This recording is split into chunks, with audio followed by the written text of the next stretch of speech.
They said I had the early stages of dementia. My own son told the doctor that. Sat right there in the examination room, 3 chairs away from me, and said it like I wasn't in the room. Like I was already gone. I'm 68 years old. I spent 31 years as a civil engineer for the state of Texas. I designed highway overpasses. I calculated load tolerances for bridges that 10,000 cars drive over every single day. And my son sat in that doctor's office and told a stranger that I couldn't manage my own affairs anymore. His name is Connor. He's 41. And for most of his life, I was proud of him. That day in the doctor's office was a Tuesday in February. I remember because I'd had my regular breakfast that morning. 2 eggs, wheat toast, black coffee, and I'd done the crossword in the Austin American-Statesman in under 20 minutes. I remember thinking that, as Connor spoke, 17 across was Byzantine. I got it on the second letter. The doctor, a young woman named Dr. Reyes, looked uncomfortable. She asked me a series of standard cognitive questions. What year is it? Who is the current president? Count backward from 100 by 7s. I answered all of them without hesitation. She looked at Connor after I finished, and I could see the slight confusion in her face. He leaned forward and said, "It's not always obvious. That's what makes it so hard to catch." I drove myself home afterward. Connor had offered to drive me. I told him I was fine. He gave me that look, patient, practiced. The look of someone who has already decided what the truth is and is just waiting for the world to catch up. I didn't say anything on the walk to the parking lot, but I sat in my truck for a long time before I started the engine. My wife, Carol, passed 4 years ago. Ovarian cancer, 14 months from diagnosis to the end. We had 39 years together. After she died, I sold the house in Round Rock where we'd raised the kids and moved to a smaller place in Bastrop, a 2-bedroom Craftsman on a half-acre with a detached garage. I converted into a woodworking shop. I make furniture, rocking chairs mostly. It keeps my hands busy and my mind quiet. Carol always said I needed something to do or I'd drive everyone around me crazy. Connor had seemed supportive of the move at the time. His younger sister Beverly drove down from Dallas to help me unpack. My son-in-law, her husband Ted, brought his truck. We had a good weekend, all of us. Ordered barbecue, watched football, talked about Carol the way you do when the grief has softened enough to let in the good memories. That was 3 years ago. Things changed gradually, the way bad things usually do. So slowly you almost don't notice until you're already in the middle of something you don't recognize. It started with Connor calling more often. Checking in, he said. Making sure I was okay out there alone. I didn't mind at first. He'd always been the worrier even as a kid. But the calls started to have a shape to them. Questions about my finances, whether I was keeping up with bills, whether I'd thought about what would happen if something happened to me. I told him I had a will. I told him Carol and I had updated it after she passed. Everything split evenly between him and Beverly, with a charitable trust for the Humane Society. Carol loved animals, and enough set aside for my grandchildren's college funds. He didn't like that answer. I could hear it in the pause before he responded. He said he just wanted to make sure I'd thought it through. Then he started visiting more. He lives in San Antonio, about an hour from Bastrop. At first it was once a month, then every other weekend. I was glad for the company, honestly. The evenings get long out here when you're alone. But after a while I noticed he was looking at things, not visiting the way a son visits, sitting at the kitchen table having a beer, telling me about work, but moving through the house with a kind of inventory in his eyes. His girlfriend came along sometimes. Her name is Shannon. She's 35, has 2 kids from a previous marriage, and she has the specific kind of friendliness that feels like a door you're not supposed to open. She called me Pop the second time we met. I didn't ask her to. In October, Connor asked me to sign a power of attorney. He presented it at dinner, a Sunday, after I'd made chili. He said it was just a precaution, that his financial advisor had recommended it for families in transitional situations, that it would make things easier for everyone if something ever happened, and he needed to act quickly on my behalf. I read the document. It wasn't a limited power of attorney for a specific purpose.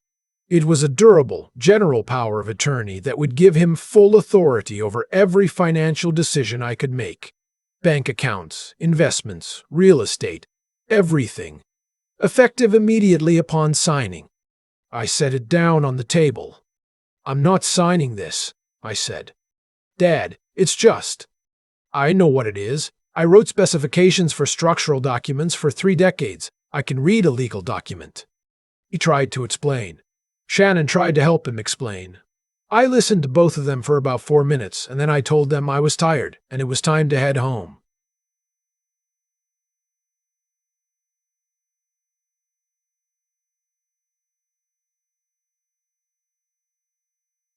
They left. Connor hugged me at the door in a way that felt like an apology for something he hadn't done yet. I called Beverly that night. She's a pharmacist in Dallas, sharp and steady, the kind of person who catches the thing everyone else missed. I told her about the power of attorney. There was a long silence. "He didn't say anything to me about this," she said. "I didn't think so. Dad, I'm going to come down this weekend." Beverly came down on Saturday. We sat in the garage while I worked on a rocking chair and she drank coffee and we talked for 3 hours. She'd done some research. She'd also, she told me carefully, checked something. "I talked to Aunt Peg," she said. "Peg is Carol's sister, lives in Houston. She said Connor called her in September, asking questions about the house, whether it was paid off, whether you'd mentioned any plans to sell it. The house was paid off. We paid it off 4 years before Carol got sick. It was worth, conservatively, about $380,000, plus my retirement savings. A state pension, a 455 plan, and a brokerage account Carol and I had built over 40 years. I wasn't wealthy by any standard, but I was comfortable, more than comfortable. I thought about the doctor's appointment, the way Connor had described my memory to Dr. Reyes. The inventory eyes moving through my living room. I thought about a lot of things at Saturday. On Monday morning, I drove to Austin and walked into the office of an elder law attorney named Mr. Holt. His office was on the 6th floor of a building on Congress Avenue, and he had a diploma from UT Law on the wall, and the kind of quiet, unhurried manner that costs $400 an hour and is worth every penny. I told him everything. He listened without interrupting. When I finished, he set down his pen. "Has your son taken any financial action yet?" "Not that I know of." "Good. Let's keep it that way." Mr. Holt explained what I was likely dealing with, a pattern consistent with financial elder abuse, specifically a setup designed to establish a narrative of incompetence before pursuing legal authority over assets. He told me what to do. Some of it I expected, some of it I didn't. First, I had my will reviewed and updated. I also executed a very specific limited power of attorney, naming Beverly and only Beverly for medical decisions only, effective only if 2 independent physicians certified in capacity. Mr. Holt drafted it himself. Second, I moved my primary checking and savings accounts to a different bank. New accounts, new routing numbers, new debit card. I didn't tell Connor. Third, I added a small device to the common areas of my house.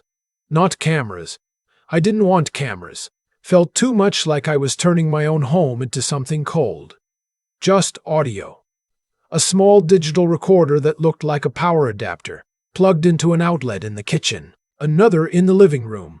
Mr. Holt had been careful about what he told me, citing only general advice, but he'd also said, very quietly, Texas is a one-party consent state when it comes to recording conversations.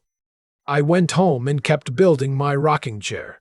Sanded the armrests until they were smooth enough to feel like water. Connor called 3 times that week. Normal calls, chatty, asking how I was doing. I answered the same way I always did. He mentioned Shannon was talking about taking a class in real estate. Just something she was interested in, he said. I said that sounded interesting.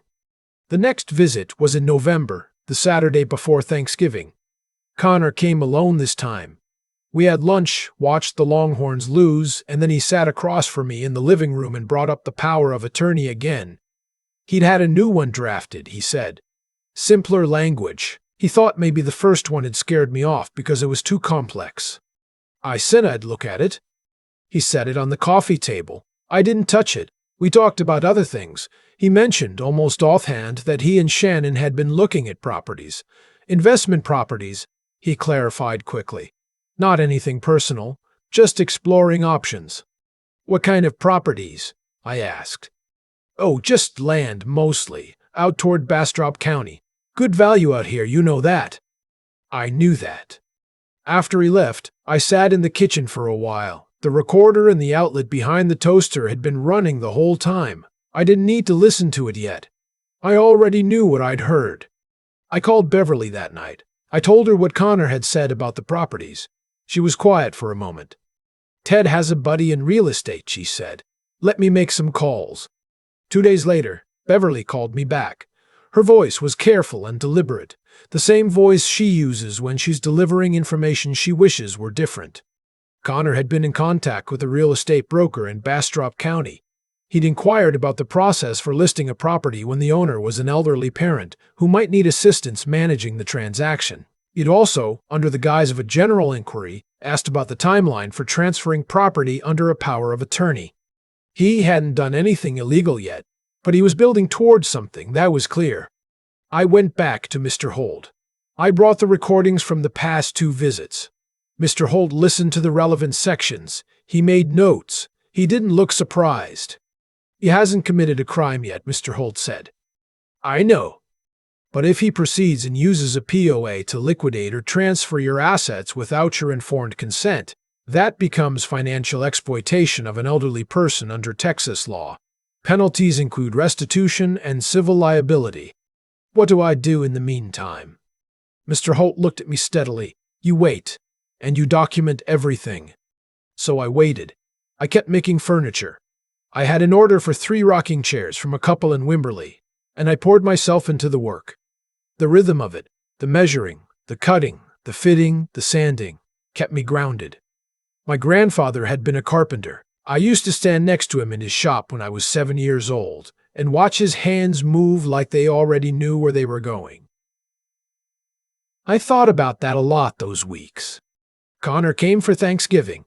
Beverly and Ted and their 2 kids drove down too. We had 18 people in my small house. Cousins, neighbors, my old colleague Russ from the state and his wife. It was a good day on the surface, but I watched my son move through that house and I could see it again.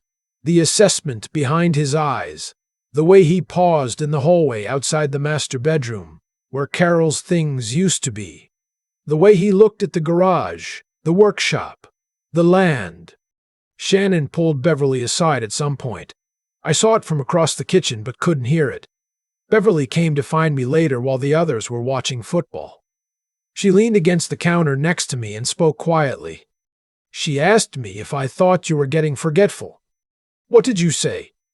I said you finished the New York Times crossword before I finished my coffee this morning and that I'd be thrilled to have your memory when I'm your age. I squeezed Beverly's hand. She's a lot like her mother. The real moment came in December. Cotter called on a Wednesday evening and asked if he could come by on Friday. He said he wanted to talk about something important. The specific gravity in his voice told me what was coming. He arrived at 2 in the afternoon. I had coffee ready.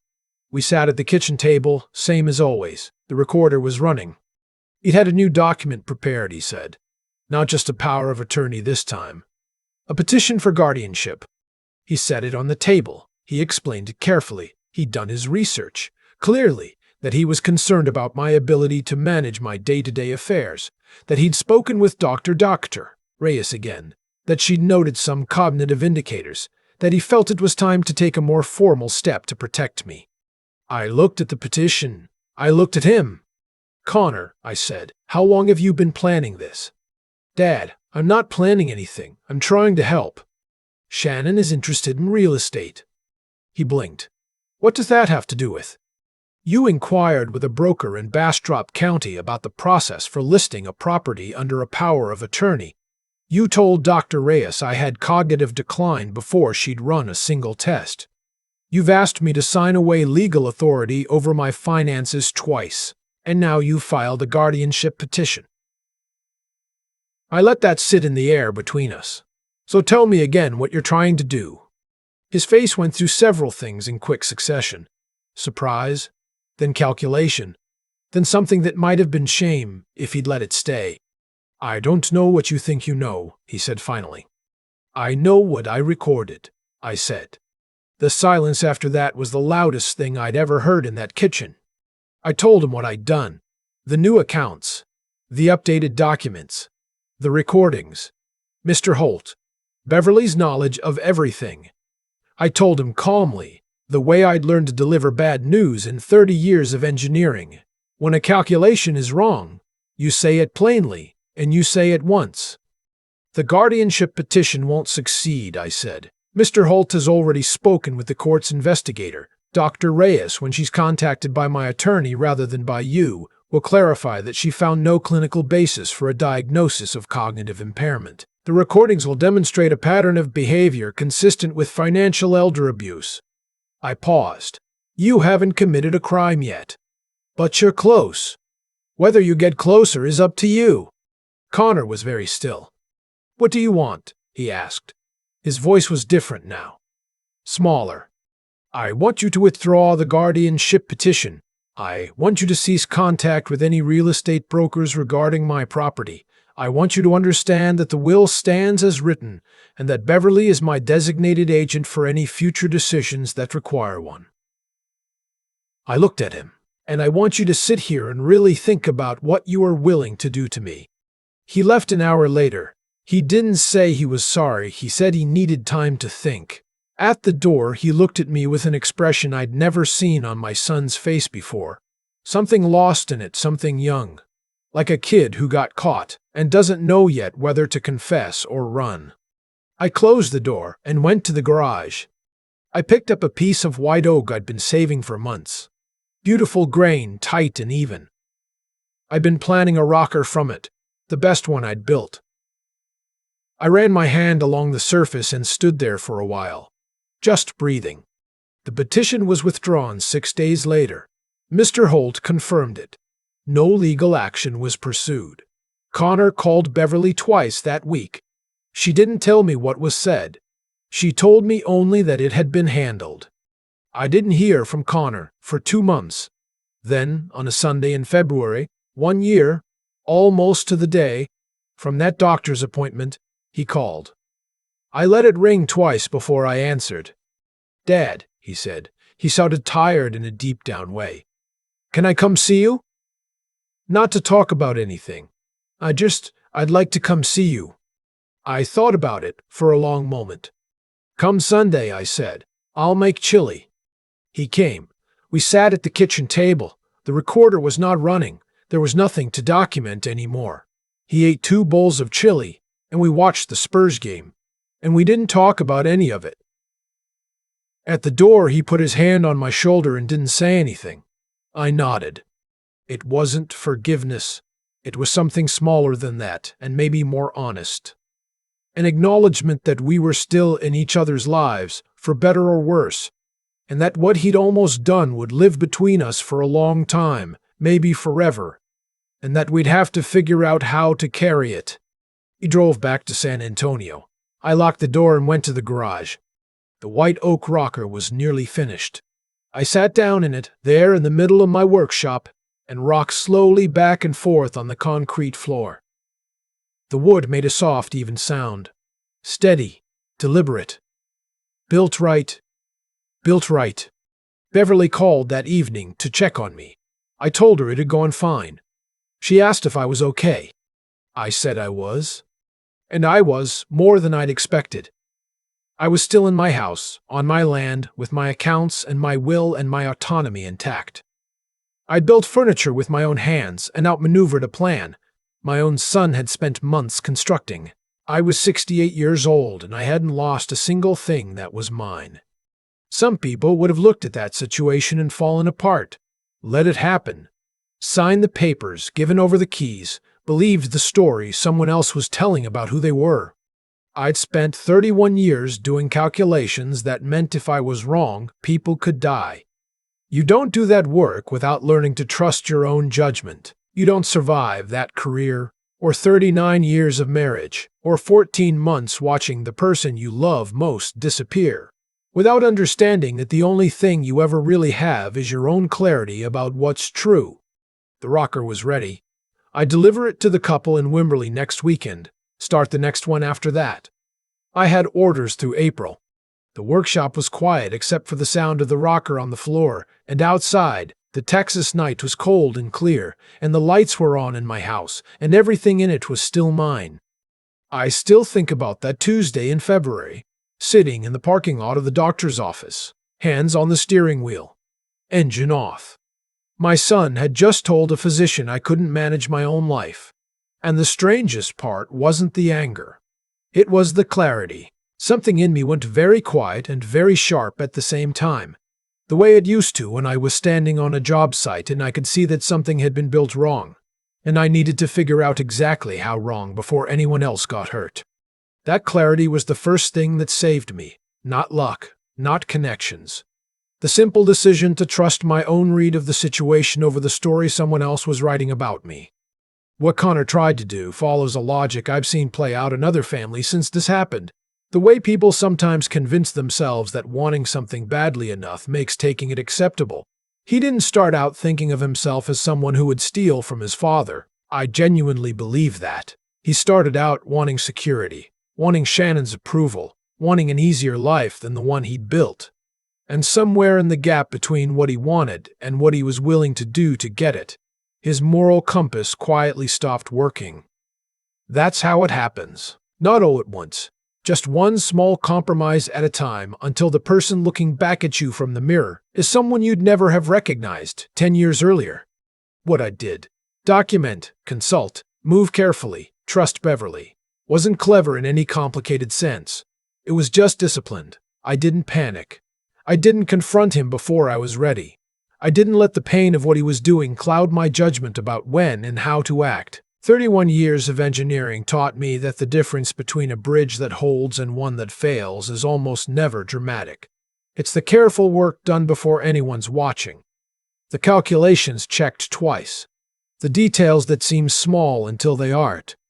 There's something I want to say plainly, because I think it matters. Being old does not mean being done.